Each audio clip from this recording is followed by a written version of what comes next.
Good morning, everyone, and here from Finland, and we are now resuming our science of triangles discussions. It's been a little while, and we're still looking towards the possibility of making it a bit more convenient for those who are living in the United States. Right now, it's 1 o'clock in the morning or 12 o'clock in the morning at Central Time and Eastern Time, and late elsewhere too. Well, with the Tibetan, we have been experiencing his focus on these 18 points, which he considers to be filled with very important triangles at this time of human development. And we're going to work today with especially with the Pisces, Uranus, and hierarchy triangle and its relationship to the triangle of humanity, which is Capricorn, Mercury, humanity. But just before we begin, let us have just a little alignment, and one that can take us way out there. The universe, even that part of it we know, is so vast. We're part of this Milky Way galaxy, and it is a twin galaxy, or a kind of closely related galaxy to the Andromeda galaxy, and probably to round off the triangle, there would be still one more, and we'd have to see what that might be. But all of these ones about whom naught may be said, when you get to the galactic level, you're certainly dealing with that, as much lesser beings have been called that. And on we could go, but we really have insufficient knowledge to do that. So somehow we are all very much a part of this Milky Way galaxy, and we've come through an emanative stream into a certain arm of that galaxy, and through this being that we call the one about whom naught may be said. It's a great being indeed, and anything we can know pretty much stops there, and we can't know much. But then, through the different constellations, and through certain constellations which are part of the zodiac of 10, and we belong to something called the 7 solar systems, of which ours is one. And our solar system is a heart center there, and this heart quality is going to be emanating through other triangles, such as those we see here. Pretty much we have a division between 3 great constellations: the Great Bear, Sirius, maybe veiling the Little Bear, and the Pleiades. Okay, so coming forth from our solar logos and attuning with different zodiacal constellations are 3 great rays, and we see them in the 3 triangles and the 9 points that are in front of us here. I think last time, it was a while ago, maybe a month ago really, we dealt with the triangle that is much related to humanity, and indeed Mercury, down here you see Mercury does rule the 4th creative hierarchy of human monads. And interestingly, Capricorn, the sign of the solar angels, is associated with that.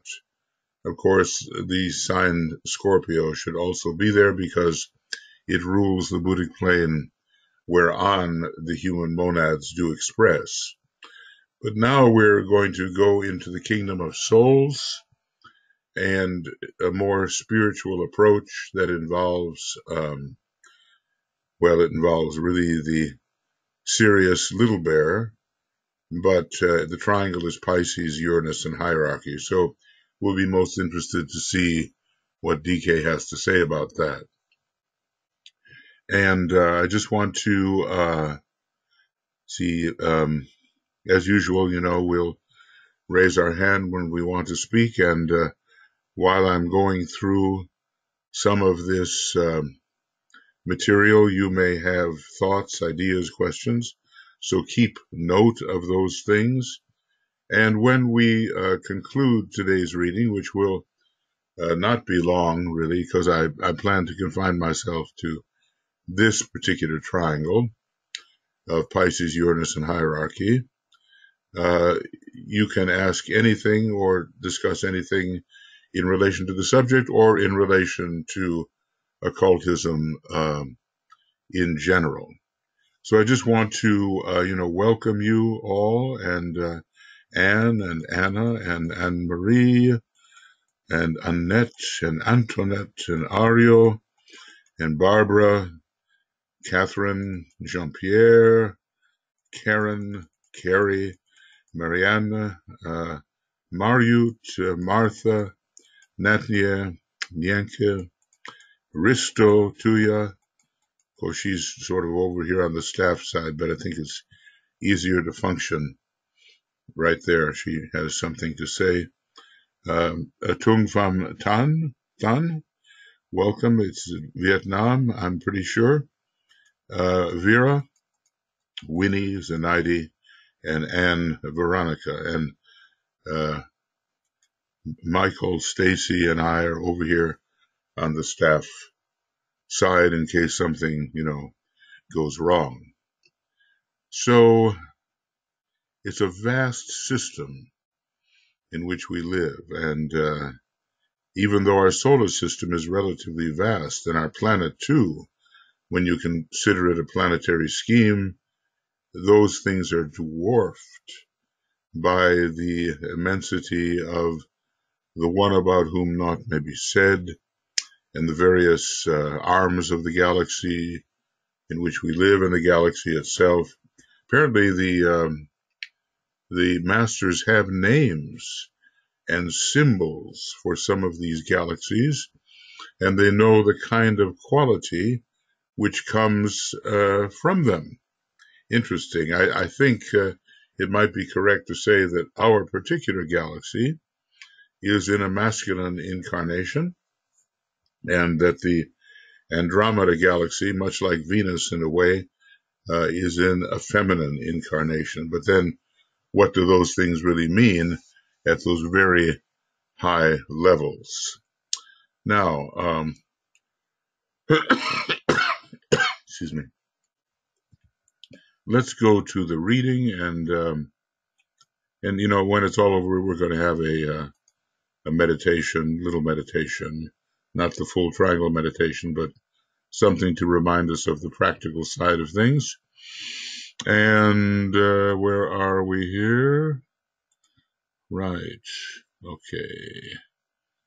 So there we are. All right. So this is the 25th, and I think we did not have our 28th meeting on the 28th of December. So Triangle 2, and this is Triangle 2, so let's look at it. Pisces, Uranus, and hierarchy.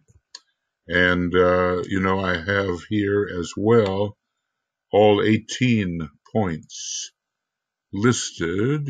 Let's see. Here it is. Yeah, here are the 18 points. Okay. And they are all listed in a way that we should be able to see simultaneously. And basically, we're looking here at Pisces zodiacal, Uranus systemic, and hierarchy in relation to Earth, which is the planetary heart center. That's our work for today. Okay. Now, coming back. Okay.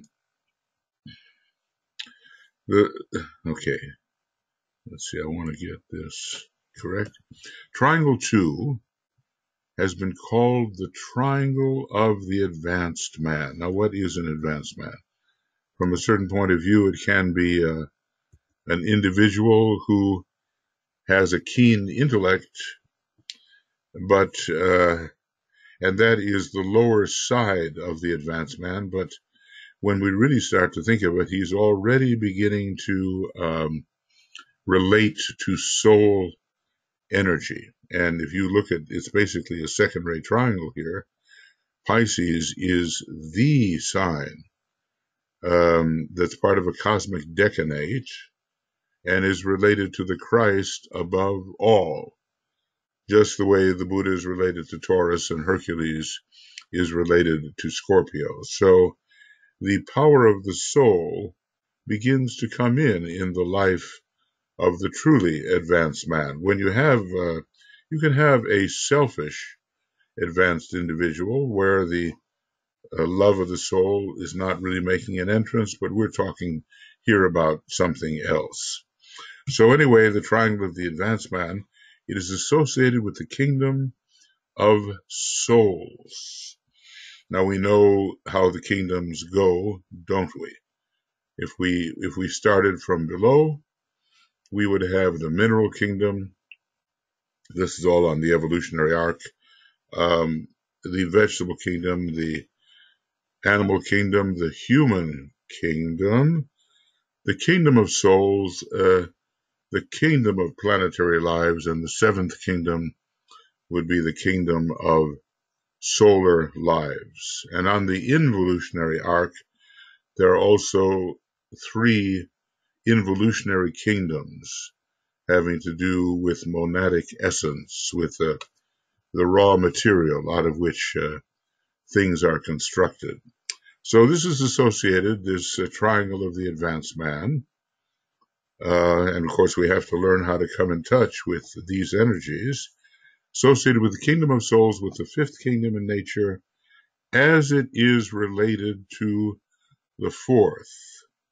This is not just a question of this triangle somehow radiating and not reaching the kingdom of humanity and its particular triangle, Capricorn, Mercury, and humanity. No, there's an interplay, and that 6-fold interplay is very important. Now, it's not just triangles we're studying the combination of triangles. Sometimes it's a combination into 6, sometimes it's a combination into 9, and sometimes into 12, and these things are getting more and more powerful as they combine.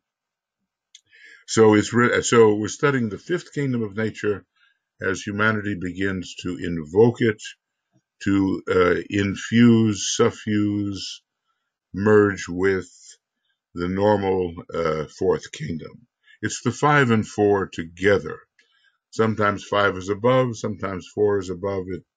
It depends on what we're considering.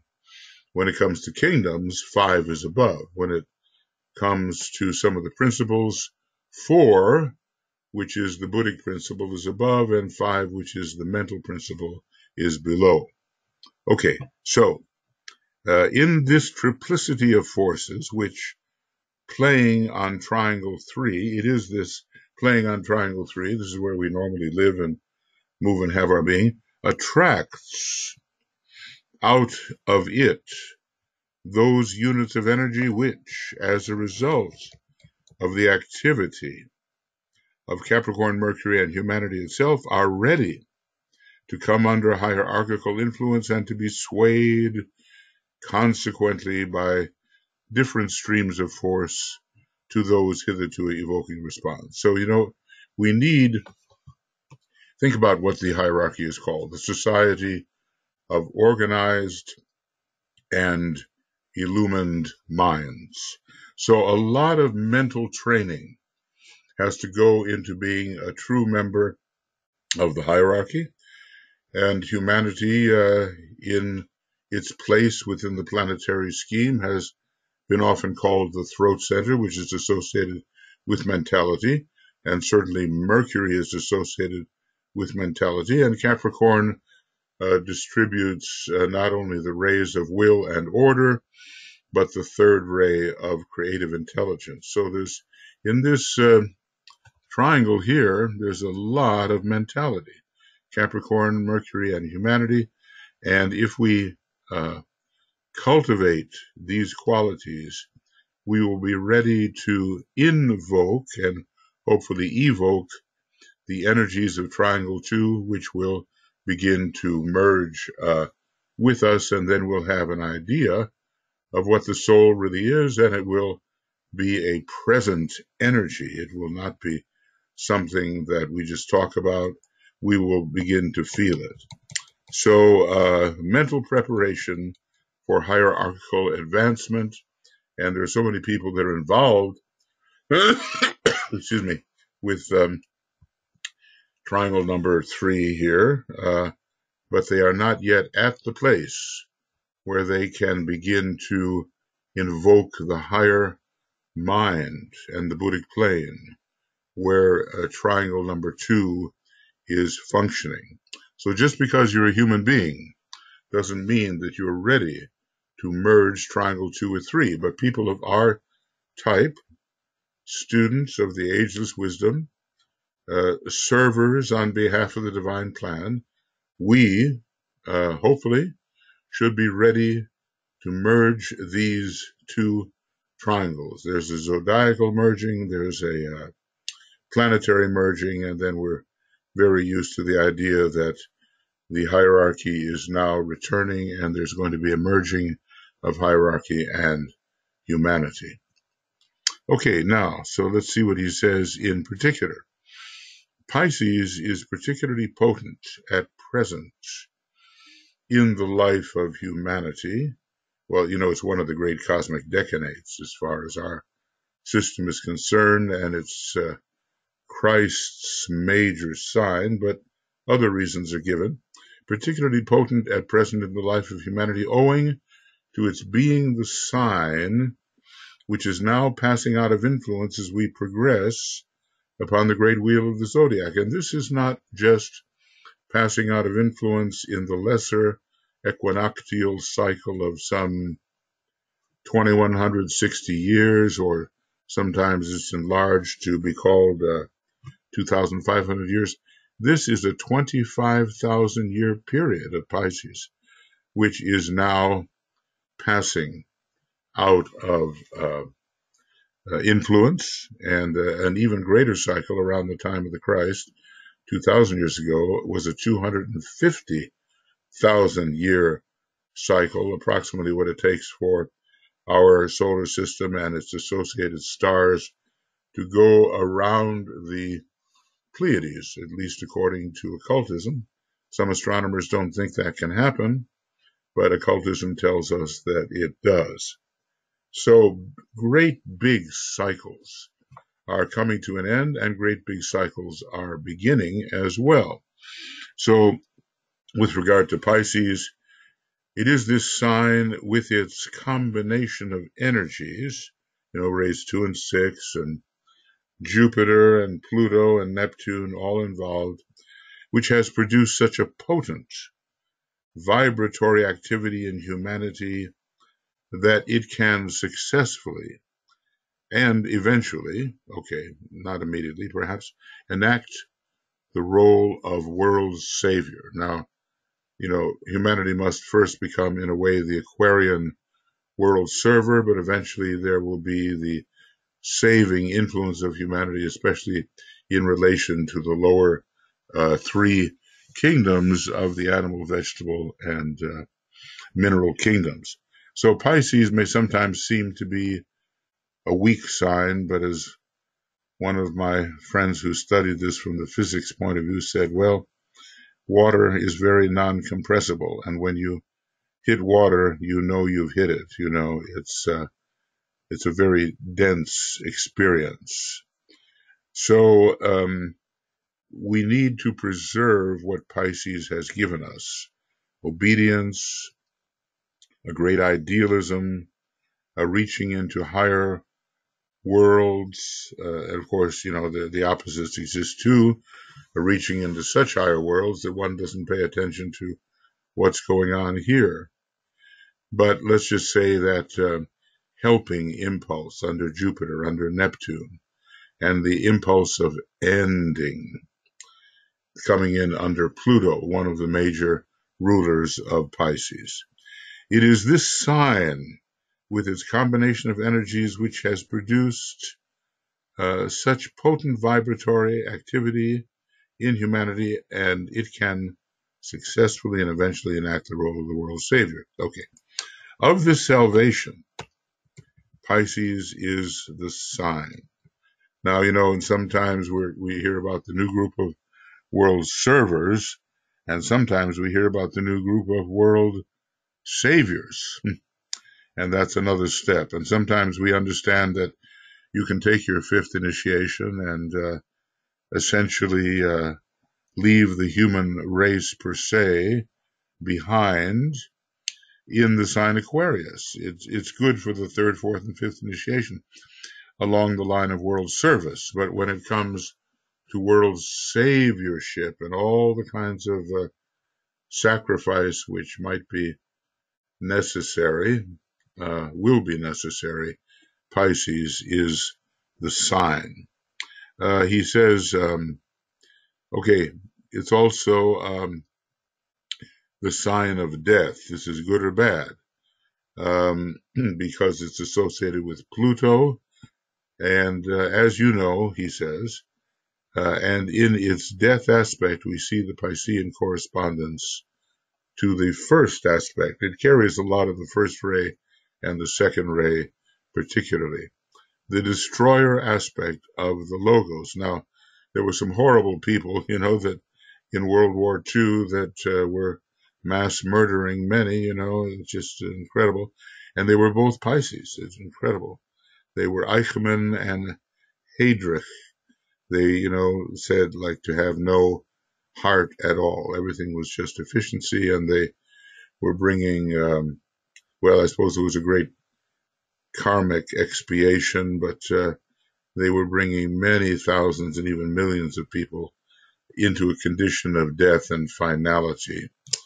So, it's not that Pisces, it will always be wonderful. It will carry that death aspect, and the morality of the death aspect is up to its purpose within the divine plan. The death aspect, he says, is naturally active at the close of the Piscean age, indeed, as we've seen in the 20th century, and is consequently bringing about the present death of form in all the three worlds. We're liable to see many forms of nature deteriorate and essentially vanish. We try to hold on to them, but their time is up. So we have to develop an attitude of detachment under this Piscean theme, and especially in the area of religion, politics, finance, these very important areas of human interaction. Lots of forms will disintegrate and decay, basically fall apart. We're witnessing that. The Tibetans' view of the three Abrahamic religions, namely the Jewish, the Christian, and the Muslim, is that they've all outlived their usefulness. He does say that. Of course, you can't talk to people who are devotees of those religions and be convincing about that, but they don't have in them that which should continue, unless perhaps there are a few essences which can be harvested on behalf of the New World religion. So just so we understand, Pisces is extremely helpful, compassionate, and all that under Jupiter and Neptune, but it is drastic under Pluto and leads to the death of many forms that we may be trying to hold on to, and then we have to see, are we approaching the end of the age with the proper type of detachment? But let's just say that the Christ has so many abilities, and let's just say that identification and merging with the essence of others is one of his great abilities, and that is coming in via the Piscean energy. It is above all the sign of identification. Once you reach initiation in Capricorn, we have universalization in Aquarius and identification in Pisces. Excuse me. Now we go on to Uranus, which in many ways is the higher octave of Mercury. I can't say that Pisces is the higher octave of Capricorn, and he says some things that make you doubt it, but the water is involved in both of those signs, Pisces and Capricorn. So Uranus is the planet of occultism. It was called, that mystery planet, right? For it veils that which is essential. So basically he's telling us that occultism is the science of that which is of the essence, is essential, is causal behind the appearances. And it was known to the initiates of the old days long before it was discovered. So now it has been discovered, in the 1780s, I guess, and now its nature is much more known, but its nature in terms of occultism, perhaps, is only beginning to be understood by those who are real students of the subject. So anyway, Uranus hides that which must be discovered, and then we call it the new, it's the archetype. We have to discover the archetypes behind the various arrangements which we've made and which condition our lives. But archetypes are much more precious, and they are much more essential, and they come out of the mind of the Creator. So Uranus is very much connected with the mind of the Creator, and interestingly, in this system, it seems to be connected with heart energy, and it's difficult to understand how that can be the case. It hides that which must be discovered, and at the right moment, it transmits knowledge of the hidden mystery. Well, you know how it is with lightning. Uranus is associated with lightning, and so much is hidden, let's say, during storms at night, until lightning illuminates the sky and you see for a brief moment all that which was hidden from your gaze. Uranus is a bit like that. It transmits this flashing forth of ideas which were not suspected, and then they're seen to be part of the general mental landscape. So the initiates did know about it, and let's just say if you were the Hierophant, let's say you were Sanat Kumara, you would be using the energy of Uranus through the rod of initiation. If you were the Bodhisattva initiating, you would be using the energy of Neptune. So in a way, Uranus is a higher planet, but not necessarily higher in this solar system, because it's not yet a first-ray solar system. And when we do have that first-ray solar system, we're going to have a lot of Uranian activity, because these planetary gods, they go along with the solar logos through a number of solar systems. And even the Earth, will be present, I do believe, in the next solar system. Maybe some planets will no longer be, but quite a few planets will accompany the solar logos into his third major solar system. And there you have a triangle as well. 3 major solar systems, the one previous to our own solar system, and the next solar system. They're numbered 1, 2, and 3, but from another perspective, they should be called 4, 5, and 6, because there were earlier solar systems there, the first 3. Okay, now, today for the mass of men, and this is really an important point, occultism is non-existent. I mean, people really, they're not going to know what you're talking about, and they will be frightened often and put off and think that you're dealing with something evil the minute you use the word occult or occultism. That's why I always say spiritual occultism when I talk about that which we are studying, because I want to incline the conversation towards the realization that we can use this deep, deep science in a way that advances humanity and the divine plan. So occultism is non-existent, though. It's not in people's minds. You just have to look at how they conduct themselves, and you see that. For the aspirant and the disciple, occultism is rapidly becoming a source and system of revelation as they penetrate into the wisdom of the hierarchy. Now, wouldn't you say that has a lot to do with what we are doing? You know, revelation is coming as we penetrate into the wisdom of the hierarchy. This is what we're trying to do, and to make it well established in our consciousness so that when we talk to others as part of this great spiritual propaganda effort, which is on its way right now, we can be intelligent, convincing, helpful, rightly directing, you see. So basically, we need to look behind the scenes, and Uranus is so often governing that which is behind the scenes.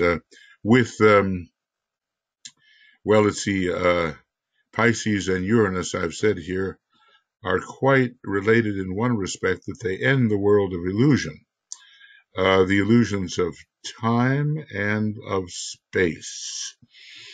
There's something that's dissolved about those categories in Pisces. And with Uranus, at the third initiation, time and space as categories of thought, or let's just say as categories of thought which force themselves upon you and won't let go of your consciousness, they are overcome. So under Uranus, all things are drawn to a point, and thus space is overcome, and it's also very much the planet of simultaneity. You know, under Saturn, we may take a thought, a compound, complex thought, and break it out in our categories of time and space. But under Uranus, it all arrives at the same time, simultaneously, and we have to learn how to intuit its nature, and then when we're thinking about how to apply the thought to concrete circumstances, we use Saturn to break the thought down, break down the intuition, and apply it in a manner that can be useful to many.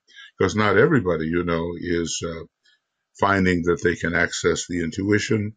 It's a new thing, really. And when we get into the sixth root race, that access of the intuition will be much more probable. But that root race takes a long time. At one point, he says it's 10 million years for the sixth root race, which is a lot longer than the Aryan root race or the fifth. Okay, so the Uranus then, it fuses many separate perceptions into one perception, and I call it in some ways the principle of ubiquity. It means in a way to be everywhere at the same time, or to gather everything into one point, which can be appreciated as containing multiplicity. So what else? The triangle of Pisces-Uranus hierarchy. That's what we're studying now, you know, clearly, this one, Pisces-Uranus hierarchy. And, you know, this is one that we have to have a lot to do with if we're going to be successful students of esotericism. The triangle of Pisces-Uranus hierarchy is becoming magnetically attractive to the triangle of humanity. We are reaching that point where human beings are beginning to realize that deep within their nature, there is a higher power. You know, the 12-step programs are very successful in this, helping people overcome their addiction to that which stimulates the form and blots out the soul. So these 12 steps allow you to come in touch with this higher triangle. And really, I think if students of esotericism were to fulfill those 12 steps, there would be a lot more success in the field.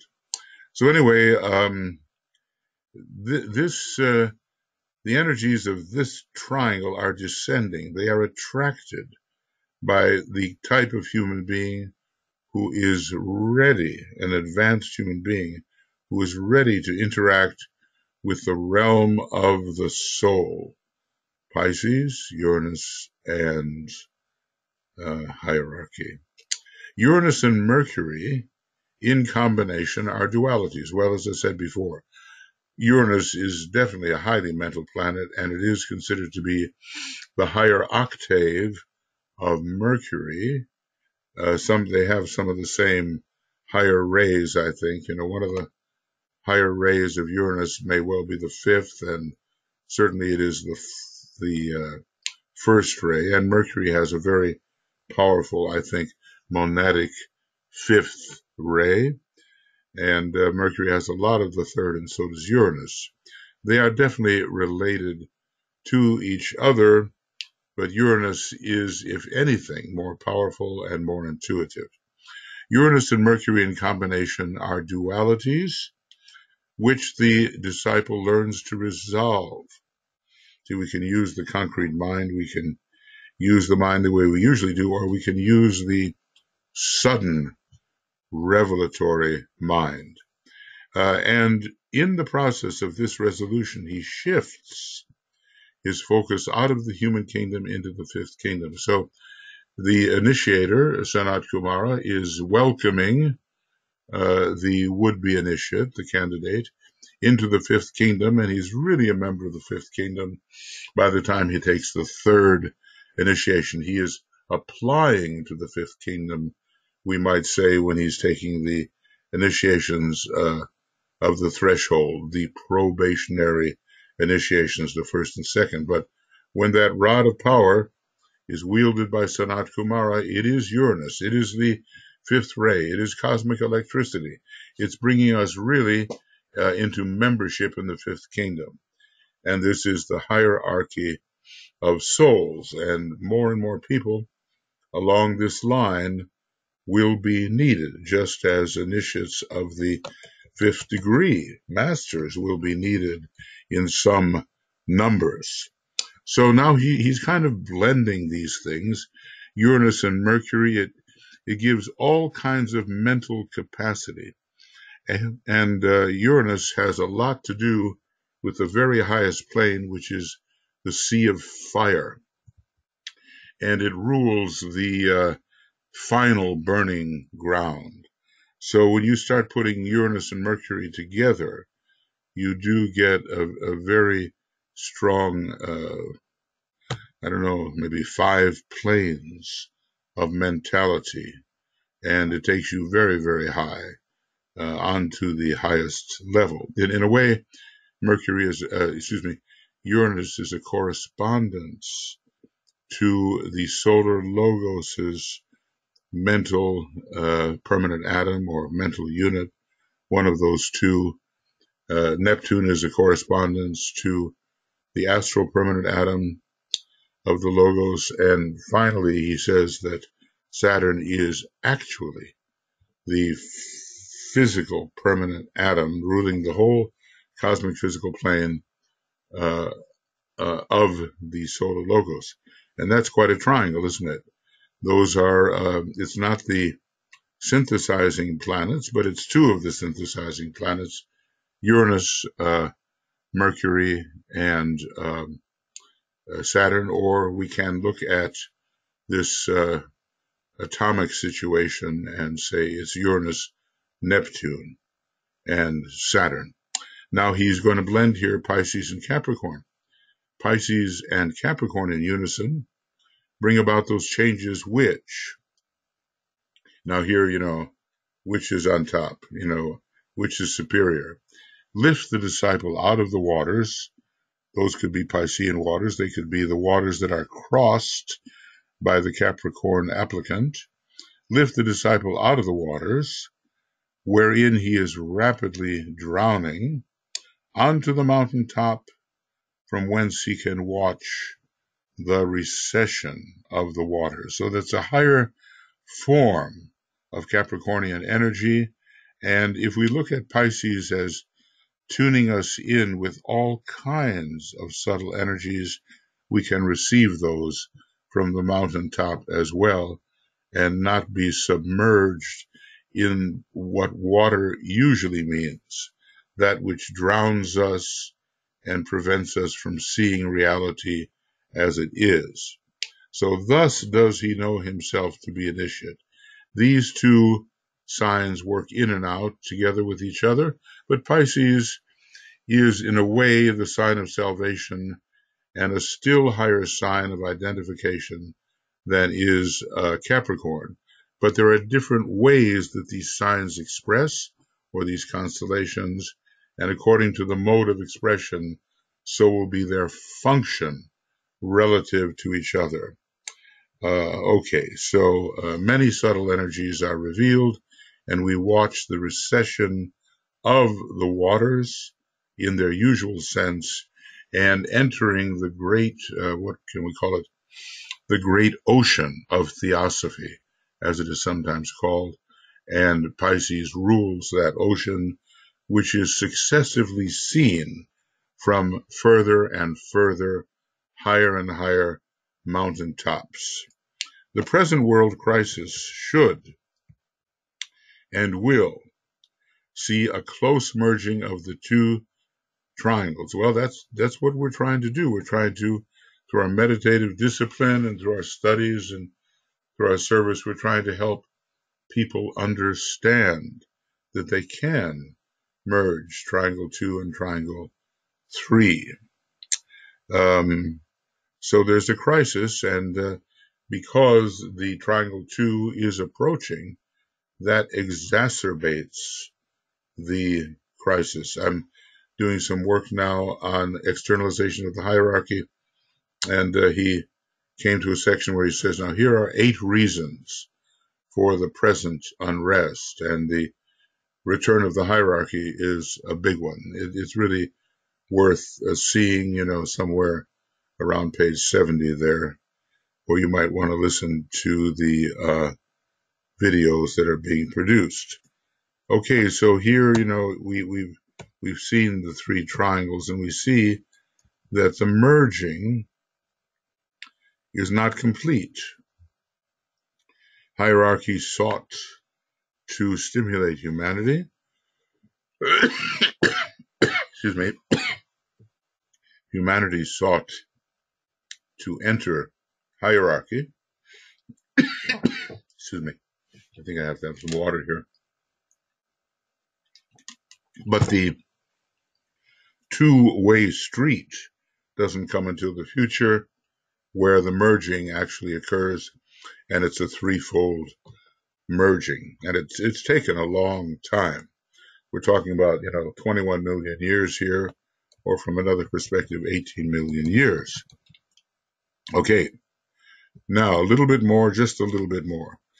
In a most potent manner, and this partial synchronization, for close though it may be, we're talking about hierarchy and humanity, it will not yet be a process of general identification.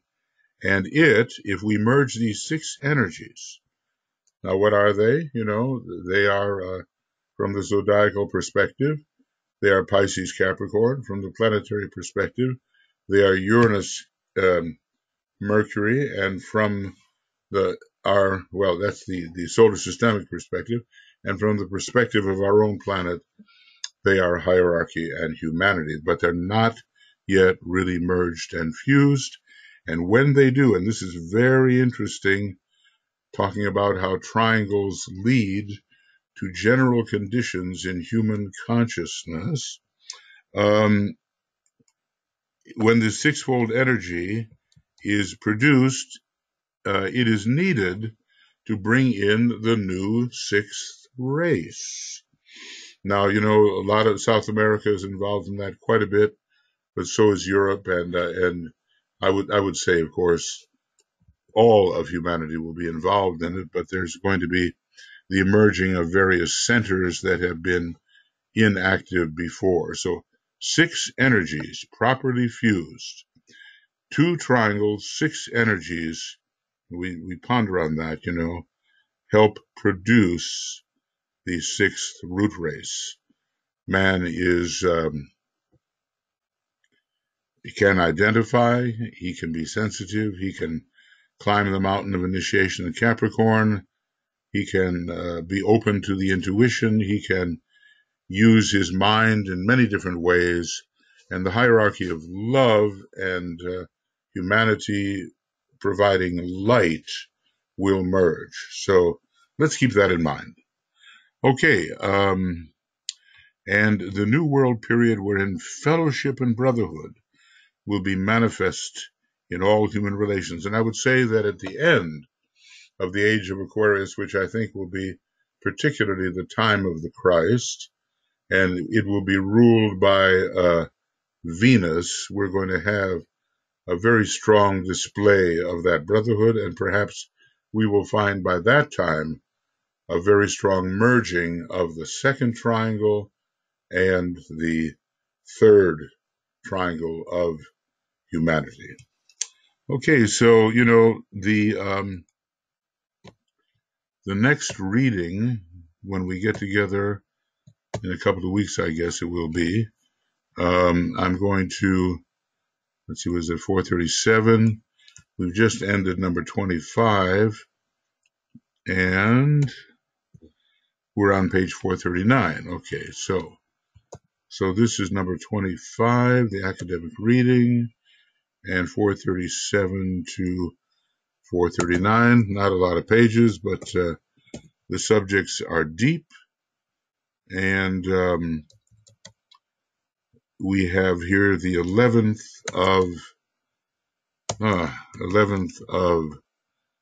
of January 19. Okay, not 18, 19. And our next one will be number 26, and we will start at 439. And I'm not sure exactly. Michael, do you know when that is? It should be 2 weeks from now, roughly. No, under the new schedule, we will be next Friday on the afternoon. So it would be the 18th at 6 p.m. GMT. Okay. All right. Well, we'll have to look at that. Okay.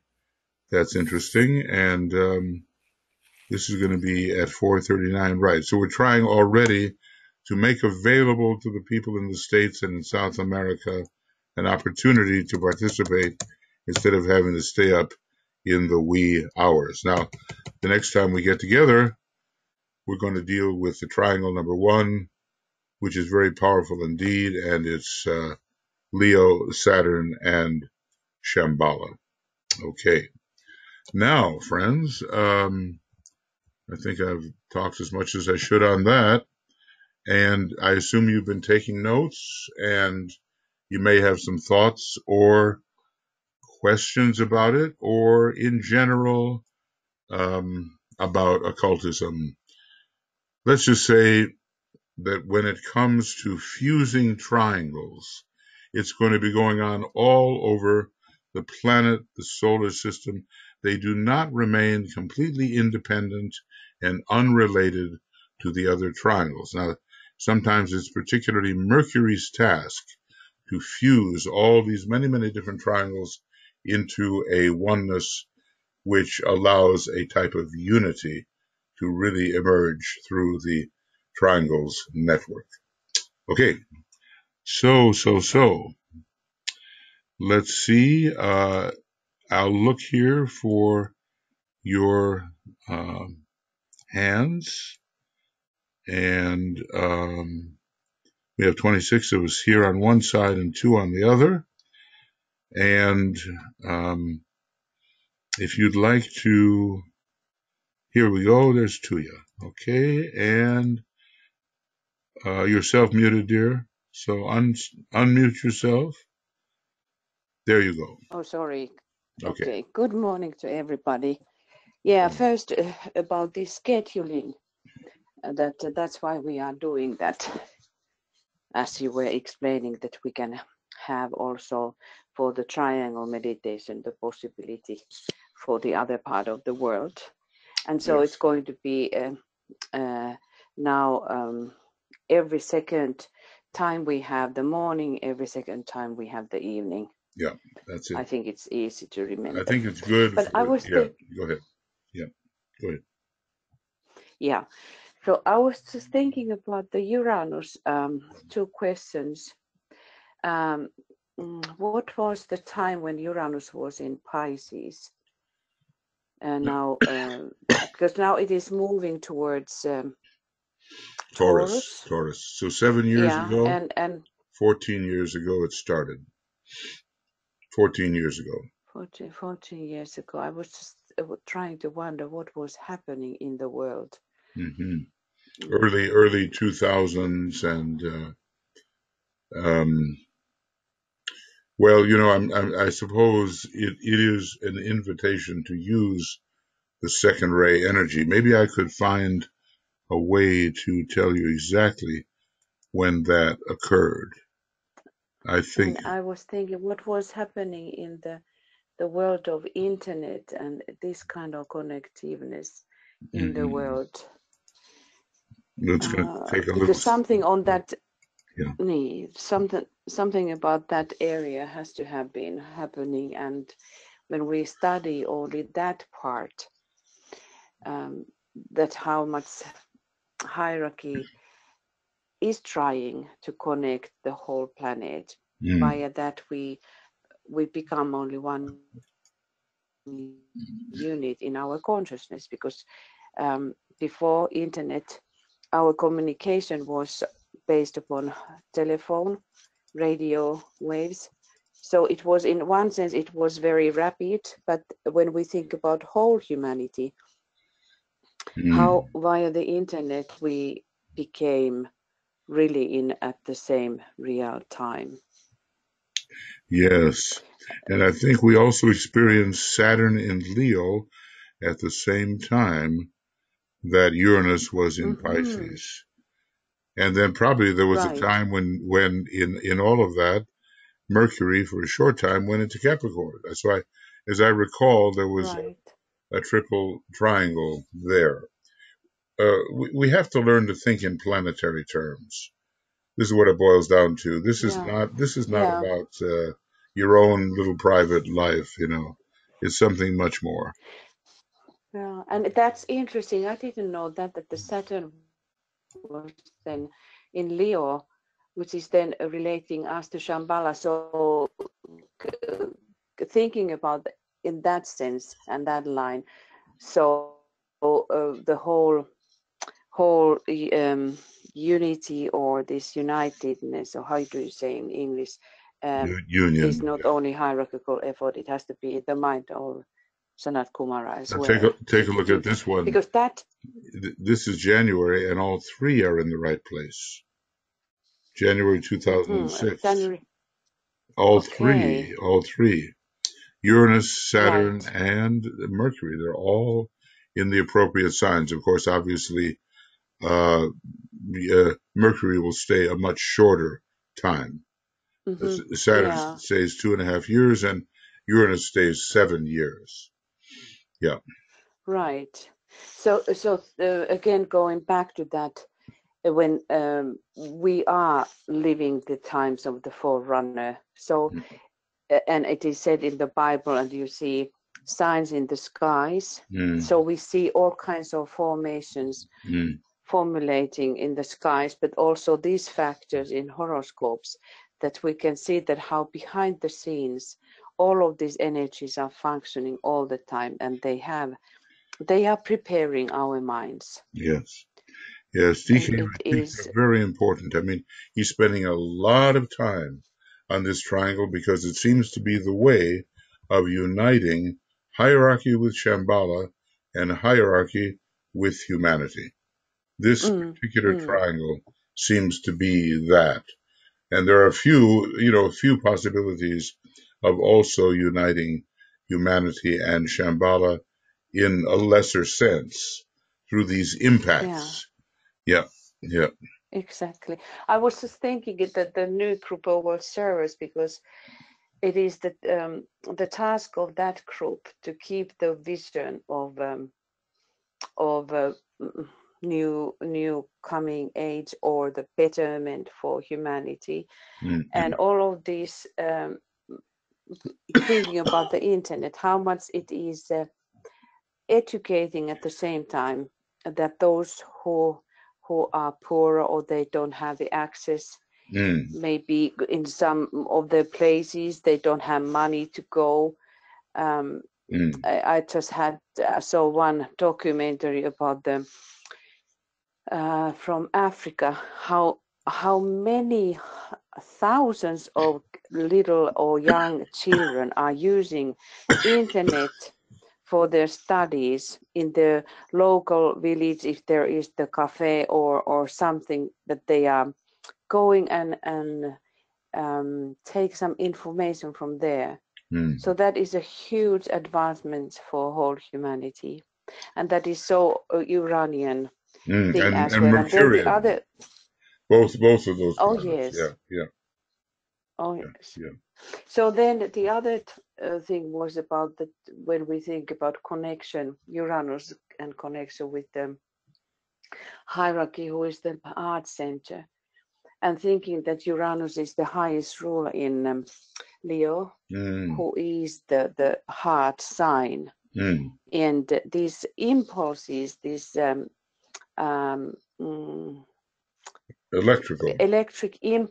electrical impulses, which are the whole heart is covered by that. All things what are going on in our nervous system and in the heart starts with those impulses, which are going all around the body and the heart itself. So in that sense, it is very easy to think why do we have in this connection, in this triangle, the Uranus? Or that could be one point of the it. heart and Leo, yes. Those are important connections, because normally Uranus, in terms of its rays, is not a second ray or a sixth ray kind of planet. It has first ray, seventh ray, third ray, fifth ray, see, that kind of thing. But it is definitely connected with the life aspect, and the heart is the life. So it's an unusual placement, but I think we can justify it. Yeah. So these were my thoughts, some of my thoughts. Thank you. Appreciate that. Okay, let's take a look. Does anybody have anything they would like to say or ask, or am I missing anything, Michael? I don't see anyone with their hands raised or questions posted. I realize that we're going at this pretty much from the astrological and ray angle, but that is how the astounded disciple who is becoming the initiate will see the passage of the energies from the mountaintop, like rivers and streams of force, and all kinds of triangles will emerge. So although it seems a little bit technical, let us say, if we memorize the rays that pass through the different constellations, if we memorize the planetary rulers of the different constellations, we'll be in a position to see how they might form relationships which advance the divine plan. Now, apparently, these three triangles really do advance the divine plan, because somehow they bring Shambhala, hierarchy, and humanity together. Now, we haven't yet talked about the blending of 3 into 9, but we'll begin to think about that next time. Right, we're now talking about the blending of 2 triangles into 6. And, this is a very advanced science. DK is one of the foremost exponents of this, and we just need to think of our relationships, our community, our group relations, our international relations, relations within humanity. We need to think of these in terms of triangles. It's a new way of thinking, so don't get discouraged about the technicalities here, because those few things you can memorize. As he says, look, is this a lot harder than studying a textbook on chemistry in college? He says, no, I don't think so. It's not harder. So we just need to solidify in our consciousness these rulerships, these rays, and have that be a very solid understanding. And then we'll be in a good position to understand more deeply the types of connections that can occur. Okay. Let's see. Anybody else that wants to ask anything about or state anything about occultism in general? I know we're getting back to all this now. We had, Tui and I had a very, very demanding period involving the equinox, not the equinox, but the solstice, and then the full moon, and then we also had the Saint Cecilia Day, Saint Lucy Day, and we had already the New Year, and quite soon, there's a very important vote coming up in one of the 3 nations that DK said will control the fate of humanity, and that is United States and United Kingdom.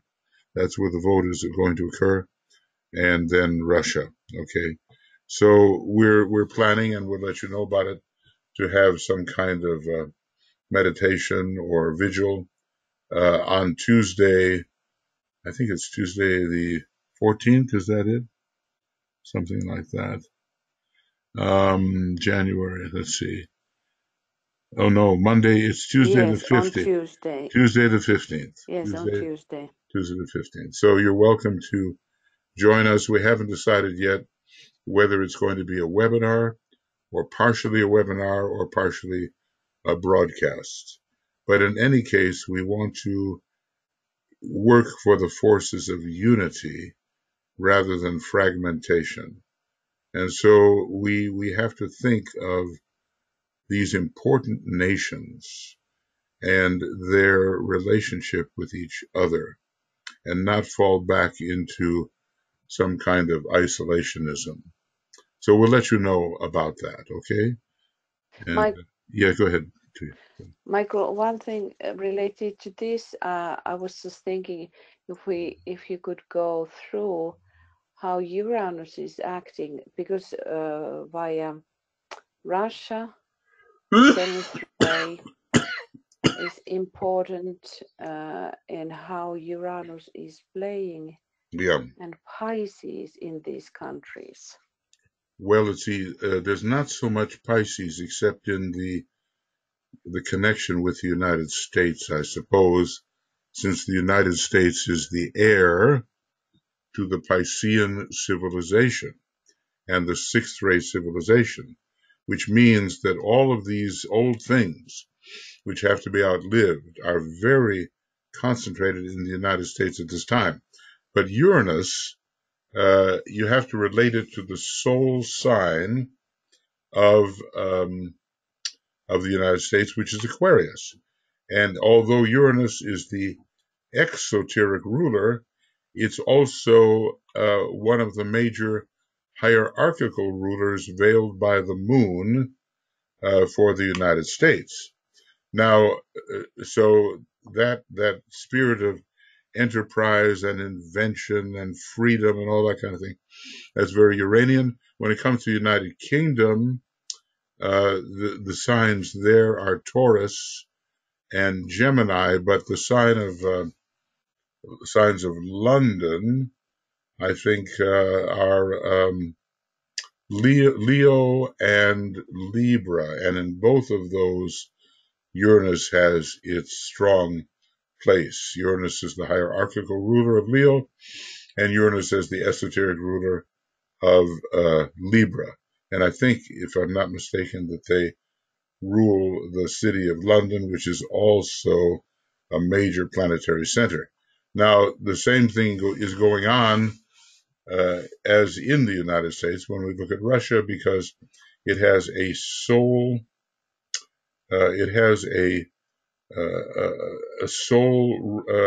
sign of Aquarius, and not only that, but it has the seventh ray as its soul ray.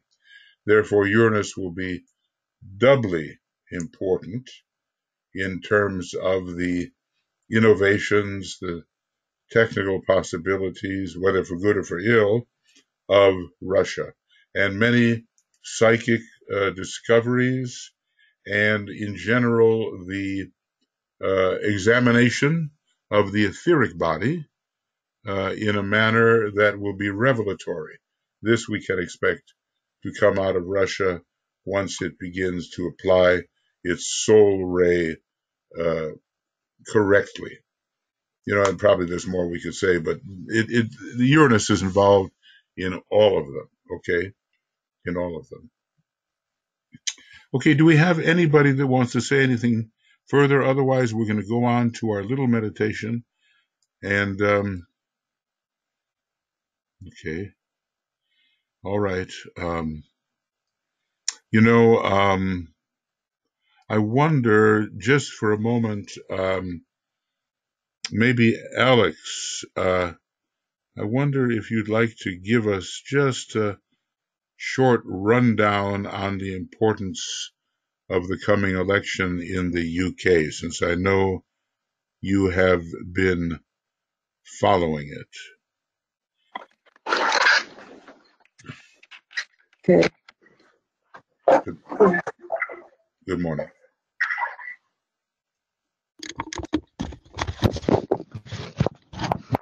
Can you hear me all right? Now we do, yeah. Good. Okay, fine. Good morning. How are you? Well, living. Okay, I'm glad you called on me. So I'm going to a meeting. I wanted to tell you, and to you, by the way. I'm going to a meeting at Westminster in a little while.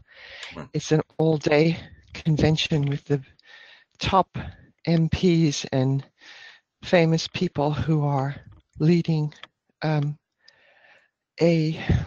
drive for a people's vote. I'm a little concerned about that, but I want to go because I want to find out about it. I want to find out the details. I want to ask some questions because this is what is expected on Tuesday at 7 o'clock. I sent you an email at 7 p.m. The vote will take place unless Theresa May decides to postpone it again. They're still debating. They're still debating everything. It's been very dramatic. Parliament is on fire, and I've written about how magnificent it is to listen to the King's English being spoken so politely between the right honourable members, and the voice of words being used to combat unreason with reason. It's been extremely dramatic because the Speaker of the House has defended the right of Parliament to have a say in what happens after Tuesday. And that's caused a lot of trouble. The government wasn't very happy. They tried to stop that from happening.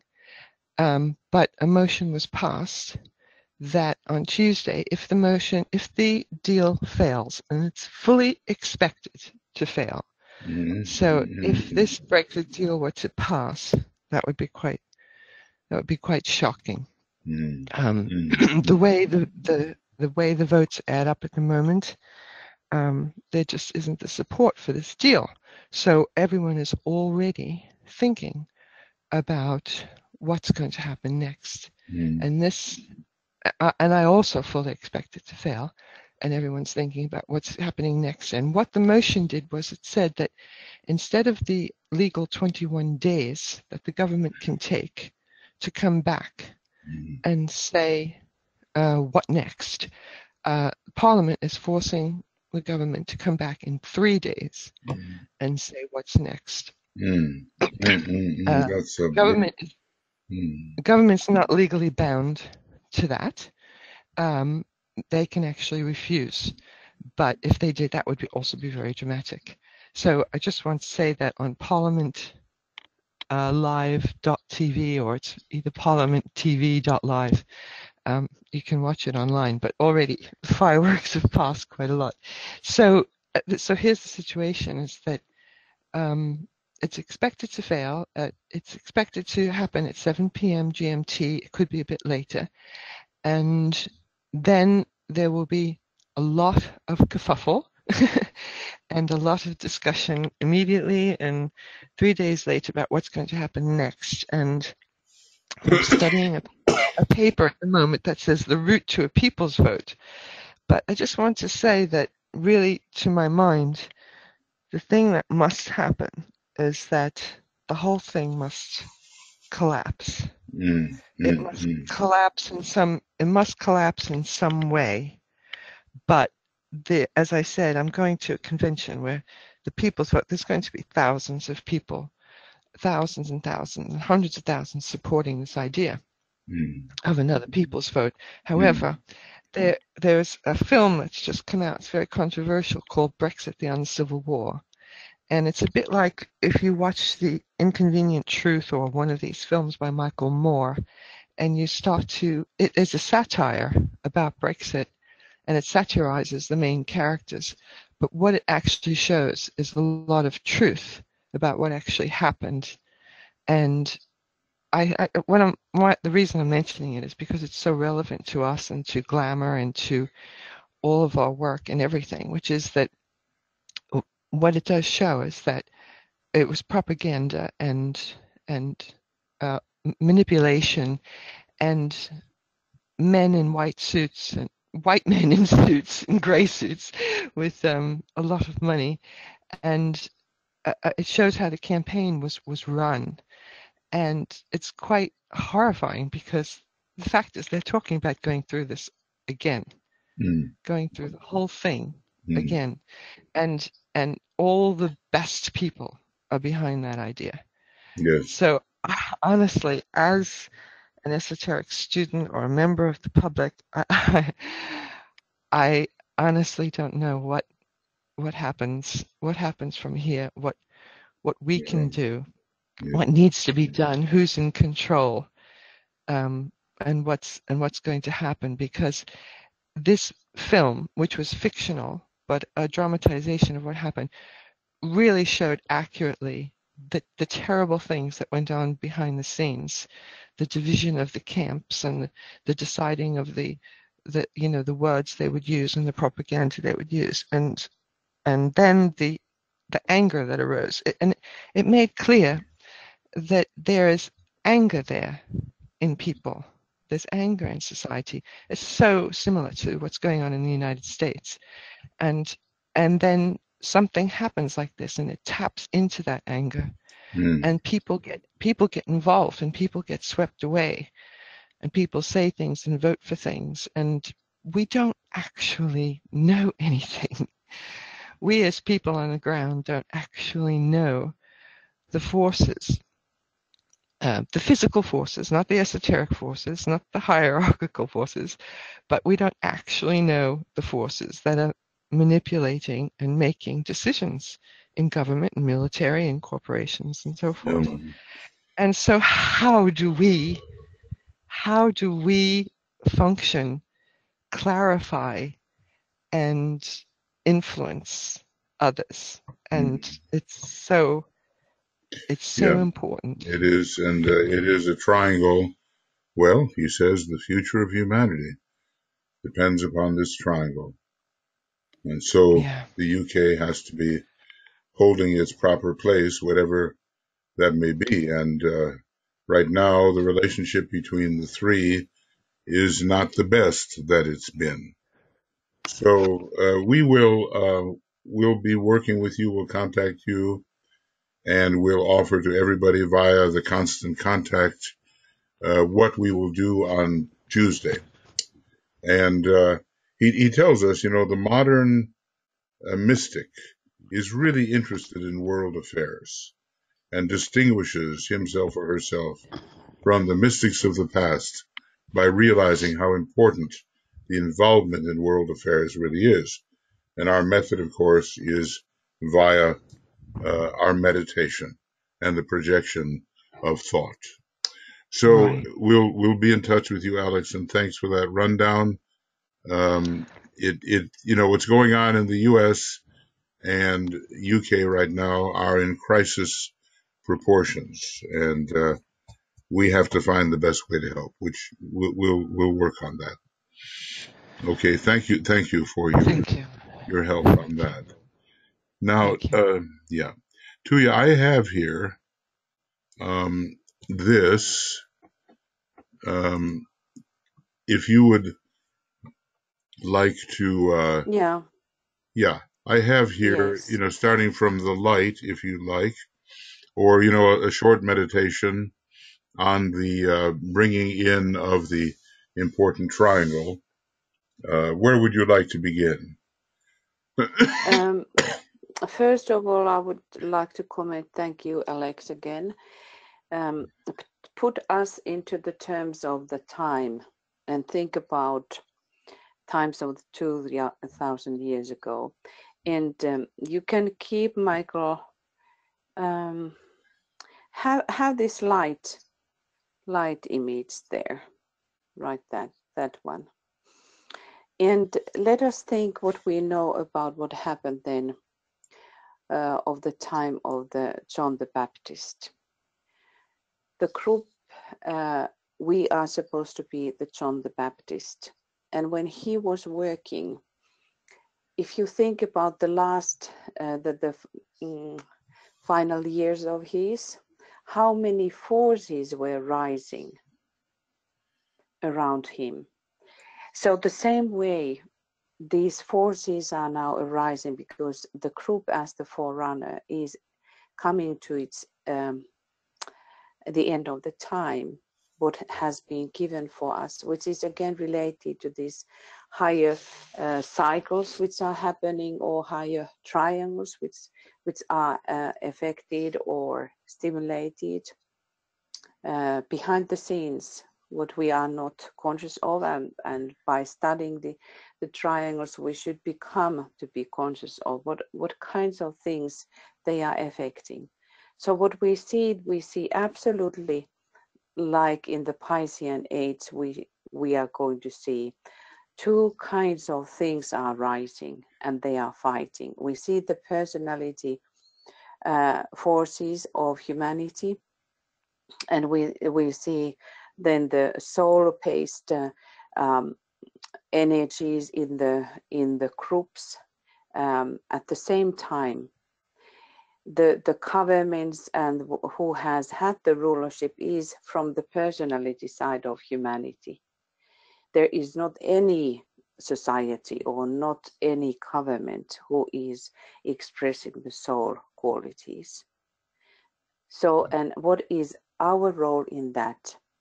I was just thinking while you, Alex, you were talking, our role is to, in my opinion, really stimulate and mobilize our triangles, because that's the way how we are able to function.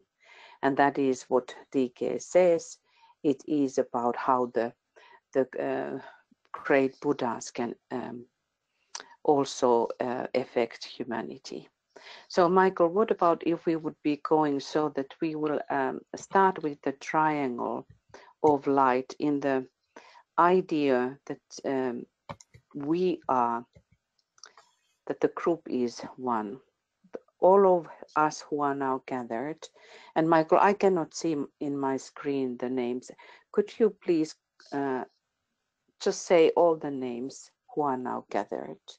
And we will, in our minds, just look us ourselves as one unit. Okay. So Alex, Anna, Anne-Marie, Annette, Antoinette, Ariel, Barbara, Catherine, Helen, Jean-Pierre, Karen, Leslie, Lona, Mariana, Mariut, Natia, Nienke, Risto, Tiu, yourself, Tung Pham Tan, Vietnam, Vera, Winnie, Zenaidi, and Veronica. And then Michael and I on the other side. Okay. Right. So we think us that we are only one unit.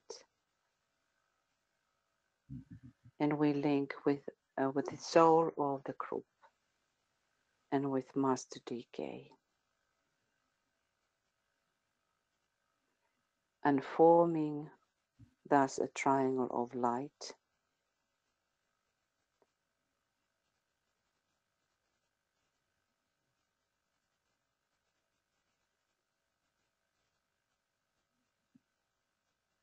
So strongly we sense that the group is one unit, and with the head center of the group and with the Master DK, there is forming a strong, solid triangle of light, and that triangle has the base on the mental plane.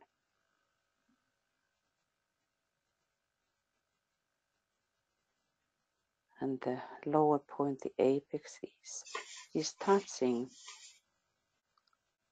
the top of the head of the group.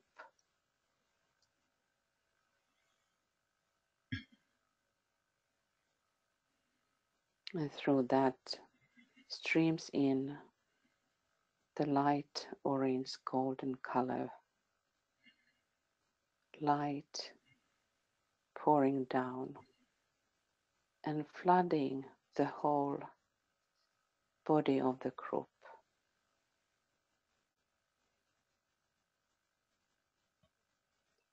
And we let it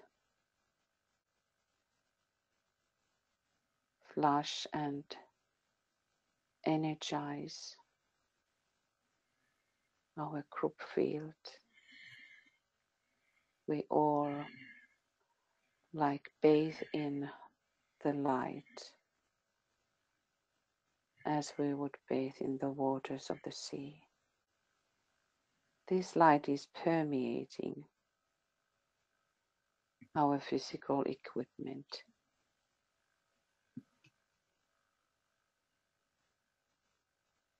And may it help us to understand more when we are handling this life problem upon earth.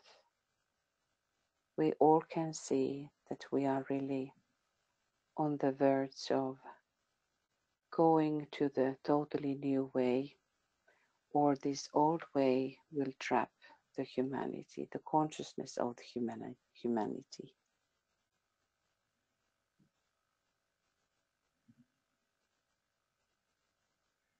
In that standing together, we contact the spiritual triplicity, which is that which hovers over the square and radiates the energy of light into the waiting field of active thought.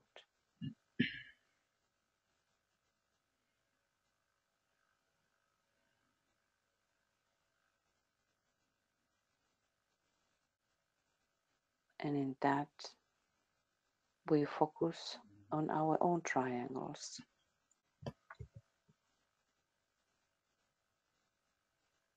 And call the members of our triangle or triangles by name and with love. And let us have 3 minutes silence for doing that.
We visualize the flow of love and goodwill passing between the members of your triangle or triangles.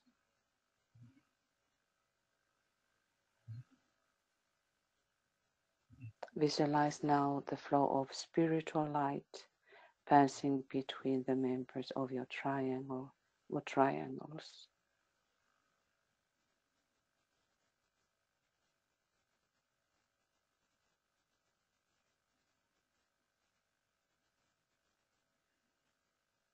And we recognize how our triangles every time become etherically more living when we contact with the triangle members.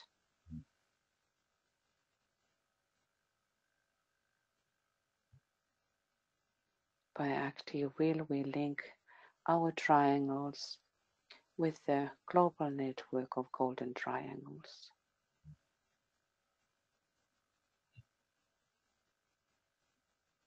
And let us try to really feel and sense, recognize this living web around the planet.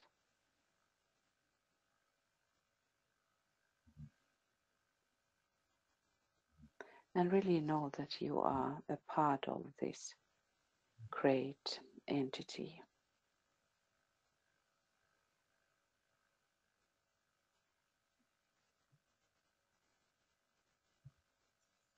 And now,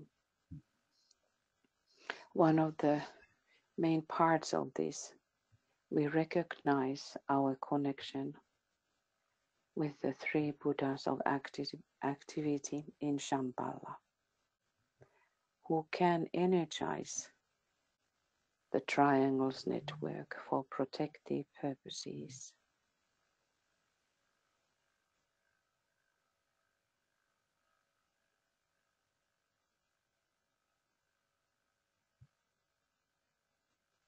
We have been talking a lot about these great triangles, and this is one of those very active triangles when we think about the unit that we form individually with our triangle work and the network of triangles, global network, and then this connection with these three high and great Buddhas.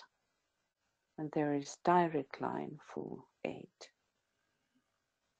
And now when we sound the great invocation, let us have this very clearly in our minds, the focus for that triangle, that the triangle work is related to the coming science of invocation. So we invoke as one unit. Let the point of light within the mind of God, let light stream forth into the minds of men.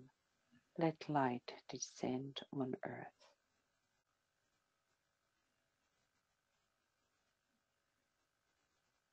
From the point of love within the heart of God, let love stream forth into the hearts of men. May Christ return to earth.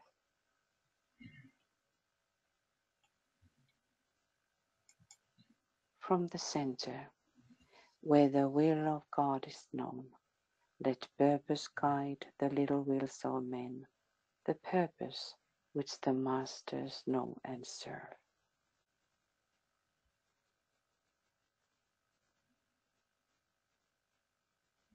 From the center, which we call the race of men, let the plan of love and light work out, and may it seal the door where evil dwells. Let light and love and power restore the plan on earth.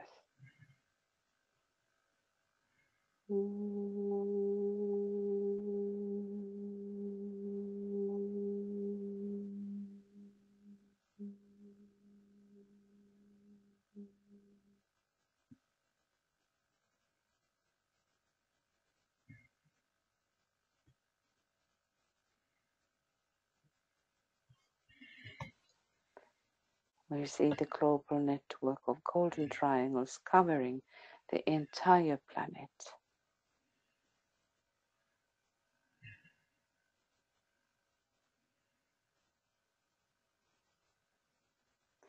We visualize at least 100,000 living triangles functioning within the square-like etheric body of Earth and transmuting it into the triangular form.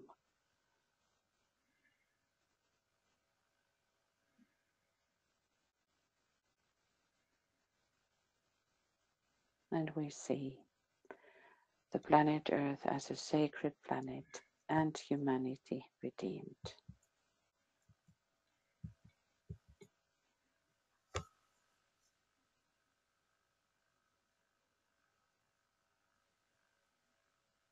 And inaudibly we sound 3 times Om.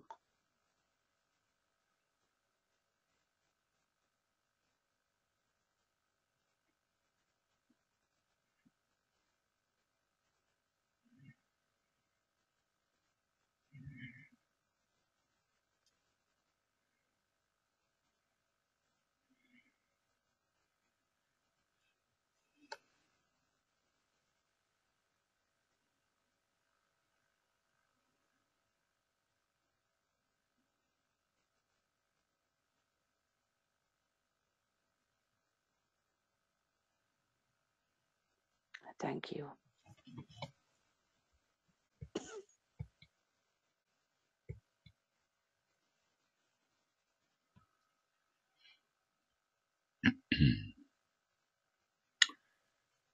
Okay, thank you to you.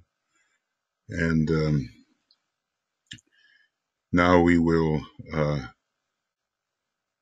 bring this to a conclusion. And I think in the chat box I have something for you for tonight's Dissipation of Glamour webinar. So you can copy that. And we will do our best via the constant contact to let you know about our plans for the vote for the latest developments in the United Kingdom.